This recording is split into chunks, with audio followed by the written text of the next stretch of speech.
Hindustan copper limited Malajkhand में विवाद जो है थमने का नाम नहीं ले रहा है। कभी खदान के नीचे मजदूर की मौत का मामला हो या फिर 84 लोगों को काम से निकालने का या फिर पैसे लेकर नौकरी पर रखने का। इन सब के बीच अब एक नया मामला सामने आया है टेंडर घोटाले का।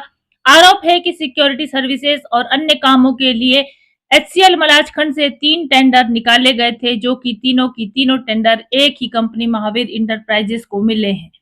सूत्रों की माने तो जेम पोर्टल के माध्यम से इस ओपन टेंडर में देश भर के 120 कंपनी ने पार्टिसिपेट किया था, लेकिन 3 के 3 टेंडर महावीर इंटरप्राइजेस के संचालक के सुजैन को मिले हैं। इसे इत्तेफाक कहें या सेटिंग, ये जांच का विषय है। फिलहाल टेंडर घोटाले के सामने आने के बाद महावीर इंटरप्राइजेस ने पावर ऑफ अटॉर्नी किसी और के नाम कर दी है।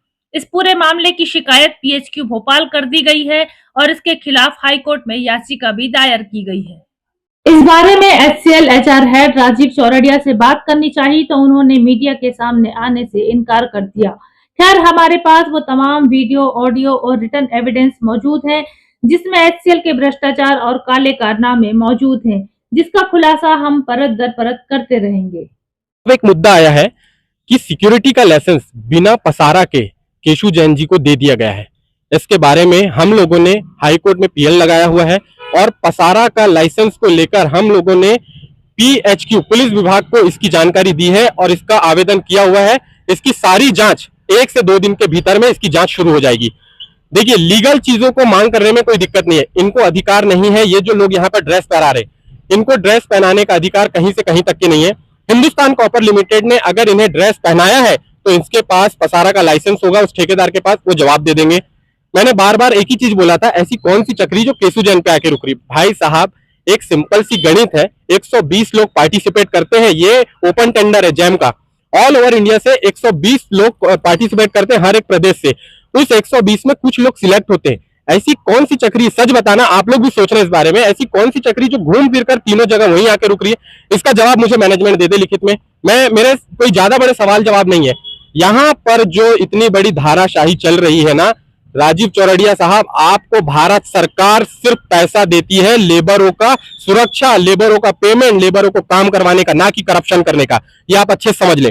दूसरी चीज, राजीव चौरड़िया सर ने अपने आरोपों को खारिज कर दिया कि मैंने, मतलब एक रिकॉर्डिंग है जो इसने आकर छुपके से वायरल कर दी, उसकी रिकॉर्डिंग कर ली। मैं एक ही चीज बोलना चाहूंगा सर, वो बटन तो धोखे से दब गई तो आपके राज खुल गए। मैं किसी के कैबिन में बैठ कर रिकॉर्ड नहीं कर रहा हूं। अगर इसकी एफआईआर राजीव चौरड़िया साहब को करना है, वो जा सकते हैं थाने में, अगर ये कानूनन आरोप है तो ठीक है। अब इसके बाद आज मैंने एक काफी सारे मुद्दों को लेकर, ये प्रेस के माध्यम से मैं सभी मजदूरों को ये बात पहुंचाना चाह रहा हूं। एक से 2 अधिकारी मेरी कंपनी हैप्पी स्क्वायर आउटसोर्सिंग जाकर ये बोल रहे हैं कि आप शुभम ब्रह्मे को तत्काल यहां से हटाएं। उसके ऊपर कोई भी आप आरोप सिद्ध करें, कुछ भी करें, लेकिन वो आप यहां से हटा दें उसको, वो हमारे प्लांट और सिविल का पेमेंट नहीं कर रहा है।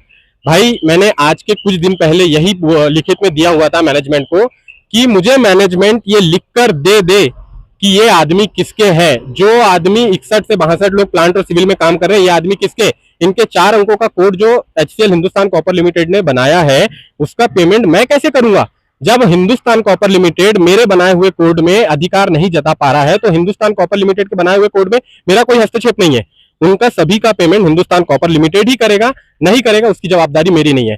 वो इसीलिए क्योंकि इंश्योरेंस मैंने करवाया है। कल की डेट में प्लांट में अगर कोई मर जाता है, उसका इंश्योरेंस क्लेम का पैसा तो इंश्योरेंस दे देगी, लेकिन उसके बाद का अगर उसका परिवार मुआवजा मांगता है, उसकी जवाबदारी कौन लेगा? क्या मैं पेमेंट करूंगा उसका 10 लाख रुपए, या फिर ये हिंदुस्तान कॉपर लिमिटेड करेगा? इसका जवाब वो मुझे दे दें। मैं इस बार का जून का पेमेंट मैं अमित बंसोड़ जी जो ठेकेदार है, 2009 से जो पीएफ इनका कट रहा है, उनके ठेकेदार के रहते हुए, जो सुपरवाइजर थे, ठेकेदार अभी बने, पहले तो सुपरवाइजर थे, उनका जो पीएफ कट रहा है, ये पीएफ हाजिरी 26 हाजिरी का पीएफ कटता है भाई साहब, आप लोगों को बता दें। और ये हाजिरी करवाते हैं 55, 36, 52, 43, 26 से ऊपर हाजिरी का पीएफ कहां जा रहा है, इसका रजिस्टर लाया जाए, इतने सालों का रजिस्टर लाके इसकी जांच करवाई जाए, इसका पीएफ का पैसा कहां जा रहा है उसका सबूत दिया जाए। फिर मैंने एक चीज और ले आई है, यहाँ पे कुछ समय पहले कॉन्ट्रैक्टरों ने बाइट दिया हुआ था, वो वीडियो आप पुराना देखेंगे, यूट्यूब में होगा। कॉन्ट्रैक्टर ने एक चीज कहा था कि हिंदुस्तान कॉपर लिमिटेड का कभी भी महाप्रबंधक उप महाप्रबंधन का हमारे ऊपर कोई दबाव नहीं होता है कि हमें आदमी निकालना है, लगाना है। हम जो चाहें वो कर सकते हैं। इतने समय से एचआर डिपार्टमेंट में जो सर बैठे थे उनने आज तक कोई धांधली नहीं करी। राजीव चौरड़िया साहब के आते ही ये धांधली शुरू हो गई। ऐसा कौन सा नियम आ गया जो ठेकेदार इनका पेमेंट करेगा, ठेकेदार इनको निकालेगा, ठेकेदार इनको लगाएगा? मैं इतना बड़ा हो गया क्या जो ठेकेदार के हाथ में सब कुछ दे दिया? फिर ये क्या करने बैठे? हिंदुस्तान कॉपर लिमिटेड यहाँ किस चीज के लिए बैठा है बताएं? भाई आप लोगों का काम है कि हमको बच्चे की तरह पालना। आपकी एक रिकॉर्डिंग मेरे पास अभी भी मौजूद है चौरड़िया साहब, जो आपने बोला था कि मैं ठेकेदारों को मजबूत कर रहा हूं ये नियम लाकर, वो रिकॉर्डेड अभी भी है। आप कौन होते हैं ठेकेदार को मजबूत करने वाले? आपने नियम कहां से लाया? इस नियम को क्यों परिवर्तन किया? ठेकेदार अगर इनका माई बाप कौन है? 1035 मजदूर का आज इनका माई बाप कोई भी नहीं है। इनके पास डिग्री डिप्लोमा होना चाहिए, उनको यहाँ पर काम मिलना था। आपने तीसरी पास को प्लांट चलाने की अनुमति दे दी, दूसरी फेल को डंपर चलाने की अनुमति दे दी। जिनके पास ये डिग्री डिप्लोमा नहीं है वो यहाँ काम कैसे कर रहे हैं? और अगर काम कर रहे हैं 20 वर्षों से, उनके पास डिग्री डिप्लोमा, तो अब उनका एक्सपीरियंस बोलता है। ये जो डिग्री डिप्लोमा है उनका एक्सपीरियंस बोलता है, उनके पास ये अथॉराइज हो गई है कि अब उन लोग यहाँ काम कर रहे हैं।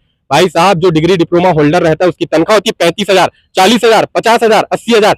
इन मजदूरों को आप लोग बेवकूफ बना रहे 15,000 और 10,000 देके। इसका जवाब दीजिए, वरना उग्र आंदोलन करेगा। आप लोगों ने नेता बनने में मजबूर किया है।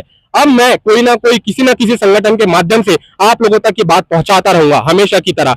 ये जो काम आप लोग कर रहे हैं टेंडर में धानाशाही, ये सिर्फ सिक्योरिटी में नहीं, अन्य यहाँ के हॉस्पिटल, प्लांट, इलेक्ट्रिशियन, मैकेनिकल, हर जगह ये धानाशाही चल रही है, ये धांधली चल रही है। इसको रोक लगाना पड़ेगा। 84 लोगों को आप लोगों ने निकाला, लगाया, पीएफ दिया, पेमेंट दिया, उनको ड्रेस पहनने का अधिकार दिया। इसका जवाब आप दें और जल्द ही इसका जवाब प्रस्तुत करें, वरना सभी पे जांच बैठेगी। धन्यवाद। मैं इस बात को अच्छे से मानता हूं। जैसे कि मुझे लिस्ट दी गई प्रशासनिक अधिकारी श्री राजीव चौरड़िया साहब यूनियन के माध्यम से या अन्य यहाँ के जितने भी नेता लोग हैं या इनके माध्यम से जो मेरे को लिस्ट आई, मैं किसी का नाम नहीं ले रहा, तो मैं दूध का दूल्हा हूं, लेकिन मैंने सबका नाम लिया है। चोर को चोर बोला है और ईमानदार को ईमानदार बोला है। मैं चाहता हूं कि राजीव चौरड़िया साहब भी उन जनप्रतिनिधियों का नाम बता दें। अपनी कुर्सी आप बचाने की कोशिश कर रहे हैं, ठेकेदार को फंसा रहे हैं, तो आप उन जनप्रतिनिधियों का नाम बता दें। और ऐसे कौन से प्रशासनिक अधिकारी हैं जिनको यहाँ पर इस एचसीएल के अंदर उन्हीं के डिपार्टमेंट में उनके पास पोस्ट खाली नहीं है, वो नौकरी नहीं पा रहे, वो अपने मतलब किसी भी अपने कंपनी में नौकरी नहीं दे पा रहे और आपके पास आके सिफारिश कर रहे कि इनको नौकरी दी जाए? ऐसा कौन अधिकारी है? भाई ये भ्रष्टाचार को खत्म करो। हर चीज में आप फंसते जा रहे हैं, एक एक चीज। अभी तो ये सिर्फ छोटा क्लू है, आगे देखते जाइए। बड़े बड़े ऐसे इतने बड़े बड़े कारनामे आपने डैम से लेकर टेलिंग डैम, हॉस्पिटल, जहां जहां आपने धांधली की वो सभी के दस्तावेज हमने रख रखा है। धीरे धीरे धीरे धीरे आपको सारी चीजों में सामने लाया जाएगा। सर, मैं किसी के ऊपर आरोप प्रत्यारोप ऐसी ही नहीं लगा रहा हूं, ये सारे सबूतों और गवाहों के साथ काम करेंगे। दूसरी चीज सर, हम जब भी आपके सामने बैठते हैं, आप क्या है, हम तो हैं 12वीं फेल साहब, हमको तो कुछ आता नहीं है, आए अंगूठा छाप वाला काम करते हैं। हम आपके सामने जब बैठते हैं, आप हमको अंग्रेजी में कुछ ना कुछ बोल देते हैं अपने जीएम को फोन लगा देते हैं कि अंग्रेजी में आप उनसे बात कर लेते ताकि ये ठेकेदार मजदूरों को समझना है। मैंने भी आपके लिए कुछ लाइनें अंग्रेजी में लिख आई है। Who is responsible for all this worker, this contractor और yourself? You answer this: the government of India does not pay you salary to do corruption in this post. Rather, is give your security of all these worker and supervision of their worker from which you are staying away. इसका Hindi meaning सुन लीजिए, क्योंकि हमारे ही जैसे बहुत सारे लोग हैं। ये सब का जिम्मेदार कौन है? मजदूर, ठेकेदार या फिर आप स्वयं? आप इसका जवाब दीजिए। आपको भारत सरकार इस कुर्सी में करप्शन करने के लिए तनख्वाह नहीं देती, बल्कि ये सभी मजदूर की सुरक्षा और इनके काम को देखरेख करने की देती है। और आप इस बात से हाथ खींच रहे हैं। हम 12वीं फेल को तो एक ही चीज आती है साहब, हमने इंग्लिश में एक ही चीज सीखा हुआ है, may I come in ma'am, may I go to toilet. इसके अलावा हमें कुछ नहीं आता। आप इंग्लिश में किसी से बात ना करिए सर, इसका जवाब आप सामने आकर दीजिए। आपसे मैंने 4 बार मिलने की कोशिश किया, लिखित में मांगा, आपने उसका जवाब नहीं दिया। आप समक्ष रूप से सामने आइए, पत्रकारों को अपनी बाइट दीजिए, अपनी गवाही प्रस्तुत करिए। आपके बारे में वीडियो वायरल, ऑडियो वायरल हुई तो आपने अपनी गवाही प्रस्तुत कर दी, और बाकी ये जो चीज यहाँ धांधली चल रही है उसका रिस्पॉन्सिबल कौन है, तो बताइए सर। मेरे को मालूम है, तो मैच्योर्ड है और ट्रस्ट है, वो चरोड़े साहब के पास में बैठा हो, चिंता मत कर, तेरे ऊपर ट्रस्ट है भाई। अरे शुभम ठीक है, अच्छा किया। अरे यार करो लिस्ट।